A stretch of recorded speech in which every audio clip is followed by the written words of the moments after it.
ရက်ပေါင်း900တိတိအပူပေးပြီးစောင့်ရှောက်ခဲ့ရတဲ့ဒီငှက်ဦးလေးဟာနောက်ဆုံးမှာတော့ပေါက်ထွက်လာတော့မှာပါနောက်တနေ့မနက်မှာကျွန်တော်အရန်စိတ်လှုပ်ရှားပြီးစောစောနိုးလာခဲ့ပေမဲ့ဦးလေးကဘာတုတ်ပြန်မှုမှမရှိသေးပါဘူးကျွန်တော်ရဲ့ခြေသေးလေးနဲ့အသားအရာခောက်ကြည့်ပေမဲ့လည်းထူးမခြားနာပါပဲ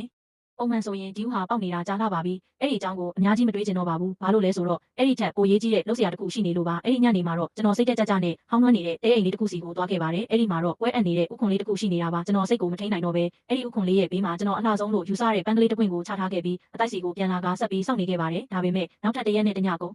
ဆုံးသွားတဲ့တိုင်ဦးလေးကလှုပ်ရှားမှုလုံးဝမရှိပါဘူး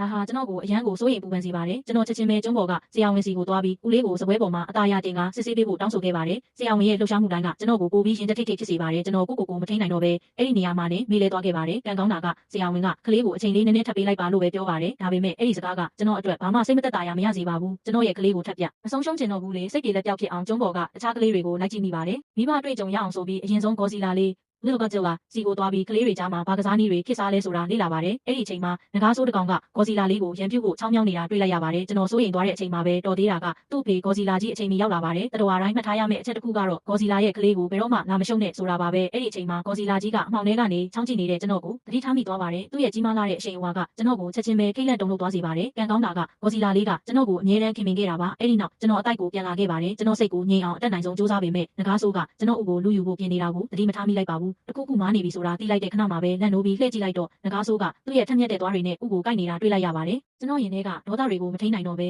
ငကားဆိုးစီကိုမိတောက်တွေနဲ့ချက်ချင်းမှုတ်ထုတ်လိုက်ပါတော့တယ်ပြီးတော့ဦးလေးကိုရှာဖို့အောက်ကိုဝန်းကြည့်လိုက်တော့ငကားဆိုးထွက်ပြေးသွားတာပဲတွေ့ရပါတယ်။ရုတ်တရက်ရှေ့နားမှာကွဲအပ်နေတဲ့ဥခုံတွေကိုတွေ့လိုက်ရတဲ့အခါမှာတော့ကျွန်တော်စိတ်ကိုမချုပ်တင်းနိုင်တော့ပဲငိုချလိုက်ပါတော့တယ်။အဲ့ဒီအချိန်မှာပဲကလေးငယ်လေးတစ်ကောင်ကကျွန်တော်စီကိုရှောက်လာပါတယ်။သူ့ကောင်းပေါ်ကဥခုံလေးကိုဖယ်ပေးလိုက်တဲ့အခါမှာတော့ဒါဟာကျွန်တော်တစ်ကလုံးဆောင်စားခဲ့ရတဲ့ကျွန်တော်ရဲ့ကလေးလေးဖြစ်နေပါတယ်။ကျွန်တော်တကူလုံးဆုံသွားပြီးအရန်ကိုပျော်ရွှင်လွန်းလို့မိတောင်လဲကျင်သွားပါတယ်။အဲ့ဒီနောက်မှာတော့ကျွန်တော်ဟာကျွန်တော်ရဲ့ရင်သွေးလေးကို Blue John Monster Island ပေါ်ကတတော်အားလုံးကိုဂုဏ်ယူစွာနဲ့လိုက်ပြခဲ့ပါတယ်။ကျွန်တော်မျက်နှာပေါ်မှာလည်းဂုဏ်ယူဝင်ကြွားတဲ့အပြုံးတွေဝေစာလို့ပေါ့ကျွန်တော်ဟာကလေးကိုအမဲလိုက်ကြီးတွေတင်ပေးရင်သူ့ဘေးမှာထောက်ရနေပေးဖို့ဆုံးဖြတ်လိုက်ပါတယ်။ကျွန်တော်တို့သားဖနှစ်ယောက်တဦးကိုတဦးဖတ်ထားကြရင်ကျွန်တော်တခါမှမရဘူးတဲ့ပျော်ရွှင်မှုကိုခံစားနေရပါတယ်။အဝေးတနေရာကကျွန်တော်ရဲ့မိသားစုဝင်တွေလည်းကျွန်တော်တို့ရဲ့ဒီပျော်ရွှင်မှုတော့ဒီကြောင့်ထပ်တူထပ်မျှပျော်ရွှင်နေကြလိမ့်မယ်လို့ကျွန်တော်ယုံကြည်ပါတယ်။ရက်ပေါင်း900တိတိအပူပေးပြီးစောင့်ရှောက်ခဲ့ရတဲ့ဒီငှက်ဦးလေးဟာနောက်ဆုံးမှာတော့ပေါက်ထွက်လာတော့မှာပါနောက်တနေ့မနက်မှာကျွန်တော်အရန်စိတ်လှုပ်ရှားပြီးစောစောနိုးလာခဲ့ပေမဲ့ဦးလေးကဘာတုတ်ပြန်မှုမှမရှိသေးပါဘူးကျွန်တော်ရဲ့ခြေသေးလေးနဲ့အသားအရာခောက်ကြည့်ပေမဲ့လည်းထူးမခြားနာပါပဲ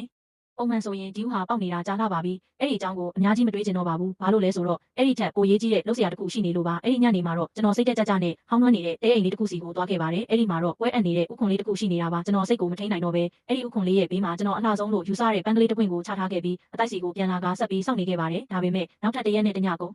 ဆုံးသွားတဲ့တိုင်ဦးလေးကလှုပ်ရှားမှုလုံးဝမရှိပါဘူးဒါဟာကျွန်တော်ကိုအရန်ကိုစိုးရိမ်ပူပန်စေပါတယ်ကျွန်တော်ချက်ချင်းပဲကျုံးပေါ်ကဆရာဝန်စီကိုသွားပြီးဦးလေးကိုစပွဲပေါ်မှာအသားရတင်ကစစ်ဆေးပေးဖို့တောင်းဆိုခဲ့ပါတယ်ဆရာဝန်ရဲ့လှုပ်ရှားမှုတိုင်းကကျွန်တော်ကိုပိုပြီးရင်တက်ထိတ်ထိတ်ဖြစ်စေပါတယ်ကျွန်တော်